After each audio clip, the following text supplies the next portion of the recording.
Dr. Baba Saheb Ambedkar Open University.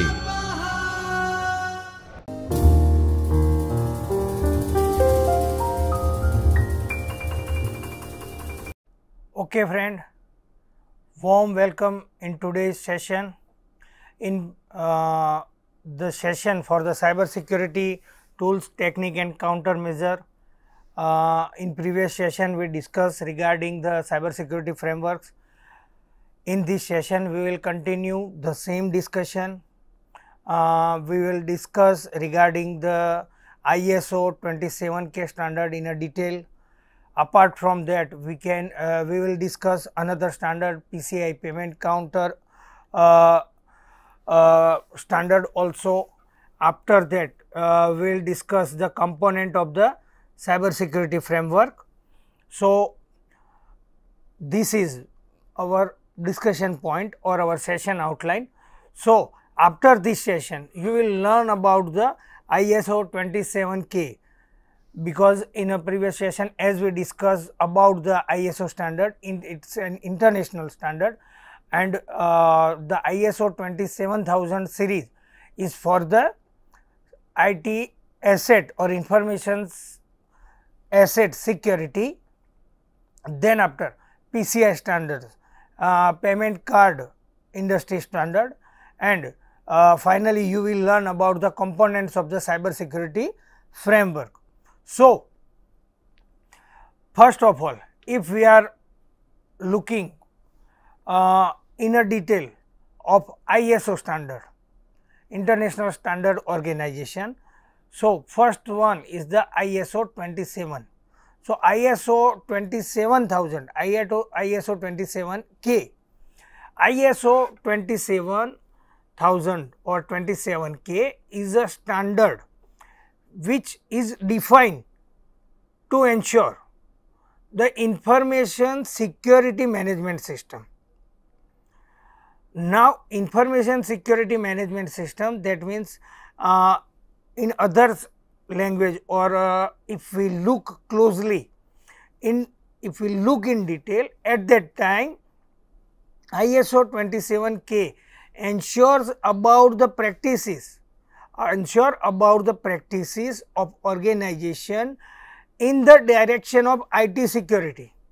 That means your organization, your business practices should be defined practices. That means your infrastructure, your transaction, your interaction with the outsider world should be in a way that they comply with the ITC or they can deal with the information security.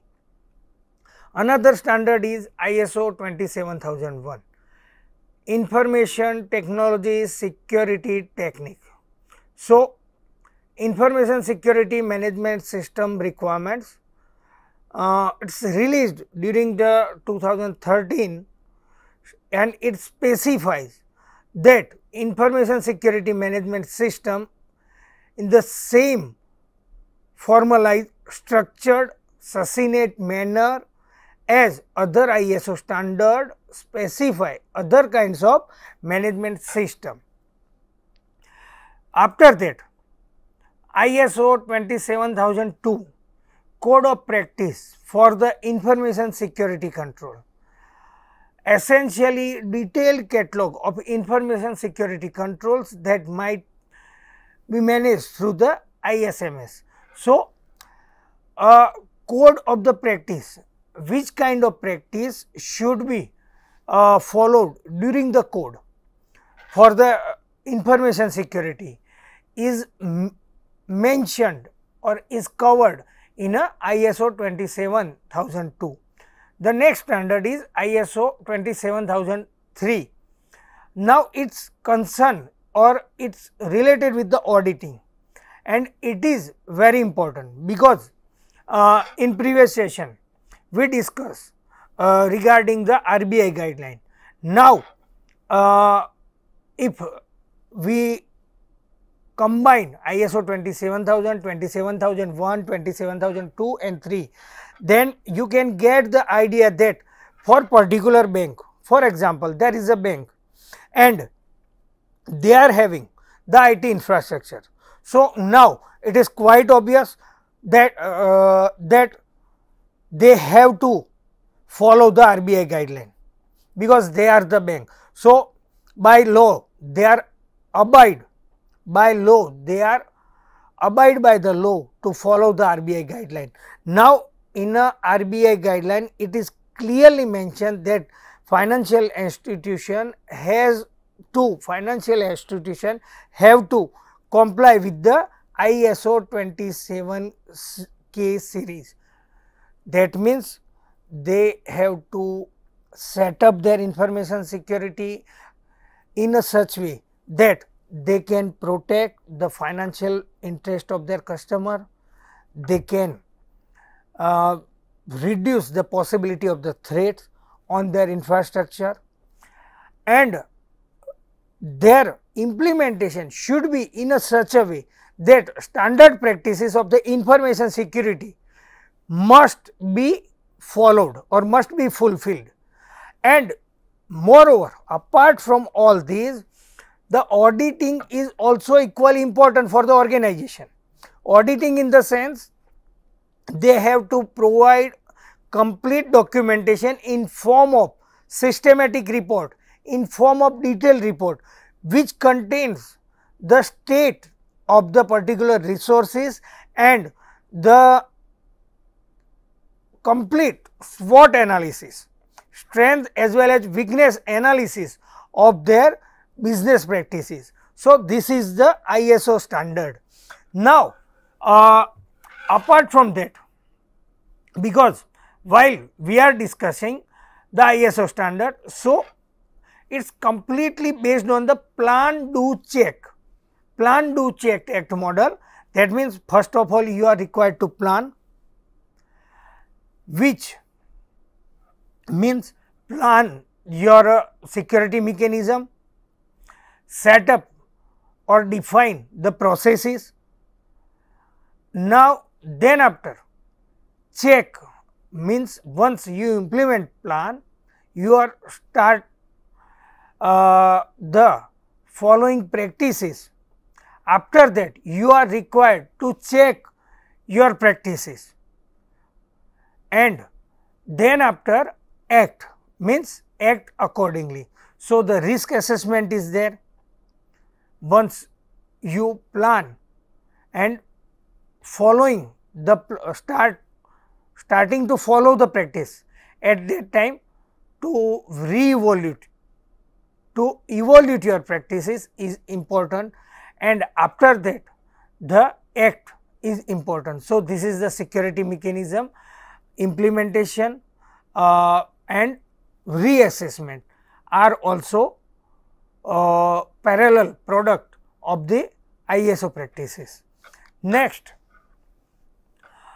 in a same line, ISO 27004 is there, 27005 is there, 27006 is there, and 27007 is there. So, again 27004 is for the monitoring, measuring, analysis and evaluation. So, while we are implementing any product, it is important for us to evaluate the implementation.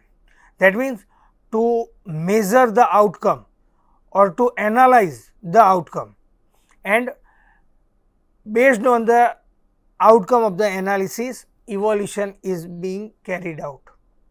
After that, information security risk management. Now, security risk management, that means how to incur the probable risk, and if any infrastructure might be affected, then how to cope up, and which are the probable losses and how to minimize the losses are required to mention or are required to define in a plan according to the ISO 27005. Next, ISO 27006. So, the requirement for bodies providing audit and certification of information security management system. Now, it is about the compliance and the certification, and the next standard 27007 is for the guideline for the information security management system auditing. So, again here auditing is there and it provides the guideline for the auditing. Now, the next is the payment card industry security standard. Now, as you are familiar, because the digital payment is highly increasing and day by day we are witnessing the significant rise in terms of card payment, either it may be a credit card or it may be a debit card. So, these are the card through which even government itself also encouraging the digital payment or currency less payment concept in our country. But again, while the significant rise in terms of digital payment also invited some hackers or some vulnerabilities. So, several penetration has been observed for the card payment related transaction. So, the PCI Security Council, is the council which deals or which provide, or in other words we can say it issues the guideline and specification for the payment card industry for safe and secure financial transaction. So, the PCI Security Council provides a robust set of standards and supporting material to enhance the security for payment. The most important thing is the security for the payment, which includes specification, tools, supporting resources which cures the safe handling of cardholder information. The key to is the PCI data security standard. It provides the robust and actionable framework for payment card security process, which include prevention, detection and response to any security incident. Now, at here, because while one is dealing with the in terms of digital payment, at that time individual's data privacy is very important, because lots of sensitive information like card number, CVV number, expiry date, this kind of information is required to provide for the financial digital financial transaction. Now, the hacker can access the digital card payment facility of individuals by using the same information. So, a particular card provider, it is very important for the card provider to maintain confidentiality and to hide or to define some hidden mechanism to protect the cardholder's data. So, payment card industry security standards are provide this kind of guideline. For example, if we can discuss the same thing in a simple manner. Whenever you are providing or you are shopping online, at that time you visit the particular platform, e-commerce platform, and you select the particular products and the add to cart mechanism is there. After means once your shopping is over, you go for the checkout process, and the checkout process. During the checkout process, if you select the online payment option, at that time you need to fill certain information like your card number, your card CVV in detail, your card expiry detail. But if you observe, these details are not filled in a field which are provided by the e-commerce platform, but immediately when you are choosing the digital payment option, it jumps or it renders some another page. We can say they are the third party resources, and the third party resources are the payment gateway, or it might be payment gateway, or some might be some secure big B or issuer platforms through which you can access your banking fund, and these platforms provides utmost security or ensure the security, and they store individuals data in a highly encrypted manner. So, this is all due to the payment card industry security standard. Build and maintain secure network system, protect cardholder data, maintain vulnerability management program, implement strong access control measures, regularly monitoring, network testing, and maintaining an information security policy are main specification available under the payment card industry security standard. Now, the next topic is component of the cyber security framework. So, mainly there are three components: core component, implementation, and profile. Now, core component provide some common taxonomy which is easy to understand.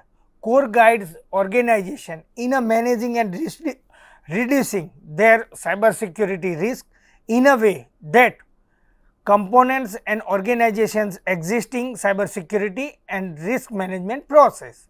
And there are five concurrent continuous function in a core part, like identity, protect, detect, response, and recover.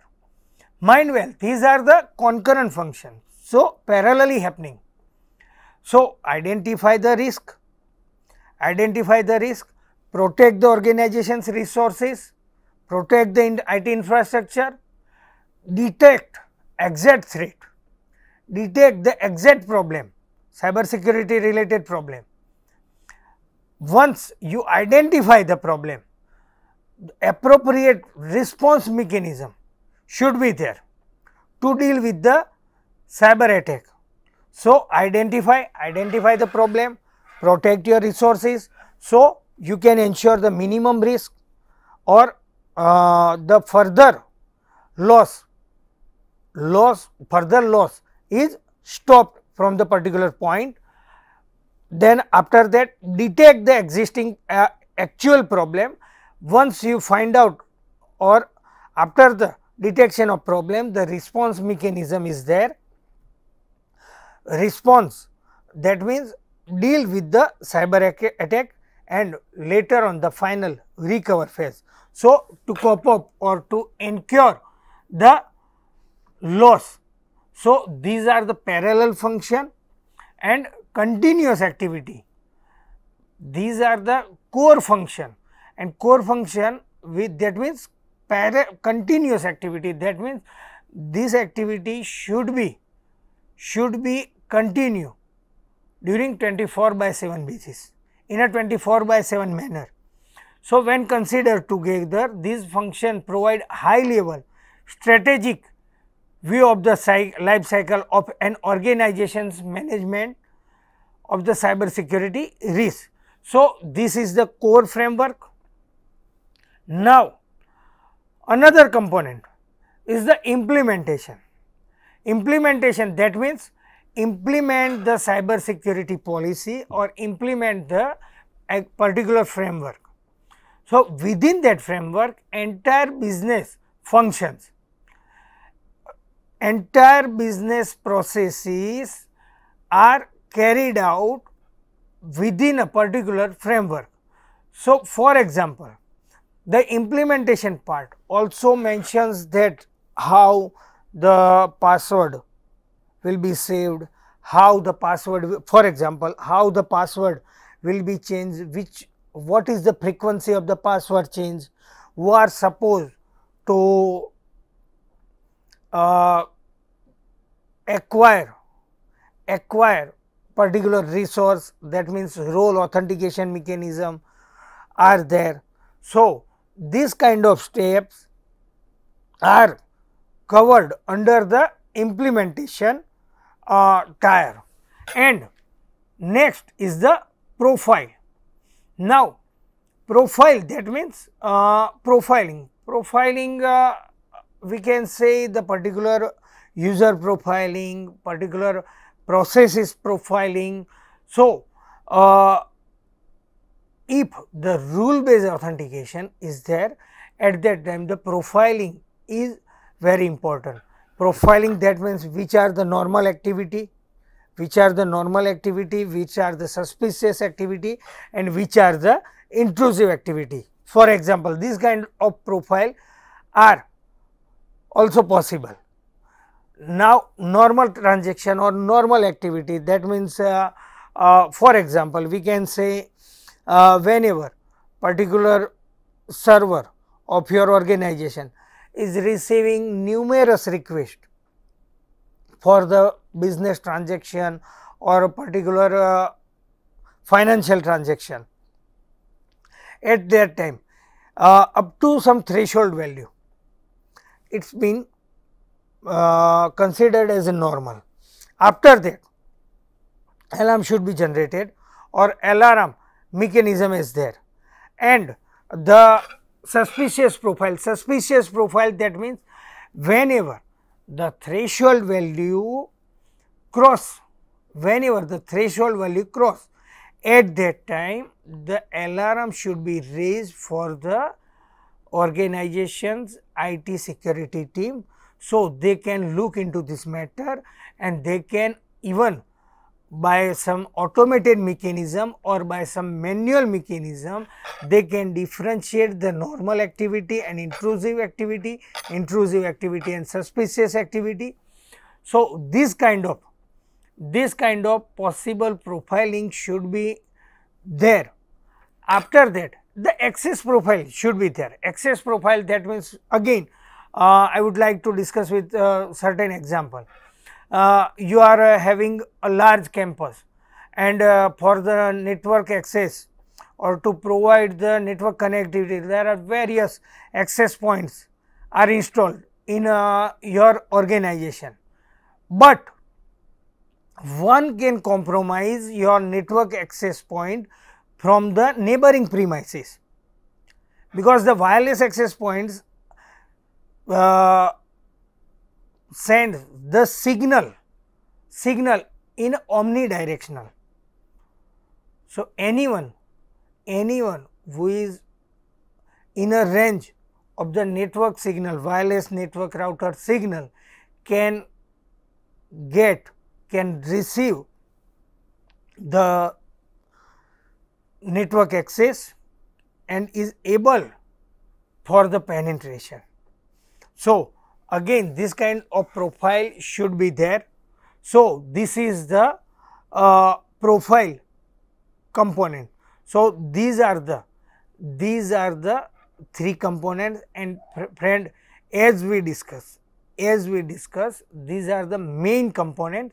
So, main component, that means essential component, and it's provides the abstraction.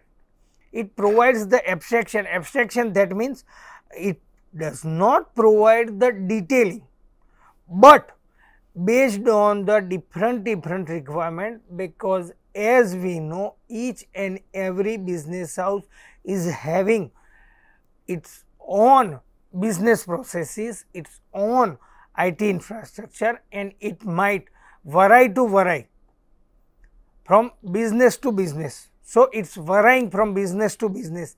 At that time, it is very important to go through the rigorous research, find out, to identify your problems, challenges which are directly related with your problem. So, to identify the possible threats based on the particular research. After that, you are required to prepare the plan. Your planning must reflect the organization's vision in terms of future to protect the IT resources, and after that within a particular framework your cyber security policy is defined. So, this is the cyber security framework, and as we discussed there are three main components: core component, implementation and profile. Now, friend, at the in this session I would like to sum up this session. So, if we recall our discussion, so we have started our discussion with the ISO standard. ISO standard, that means international standard, or the standard derived by the International Standard Organization. In a ISO, particular ISO 27K series is suitable, and according to the Reserve Bank of India, it is also mandatory for the banking sector to implement the ISO 27000 series to deal with the, or to protect their IT infrastructure. After that, we discuss regarding the payment card industry security standard, and finally, we have discussed the component of the cyber security framework. Okay, friend. So, hopefully, this session is fruitful for you. Thank you very much. Thank you.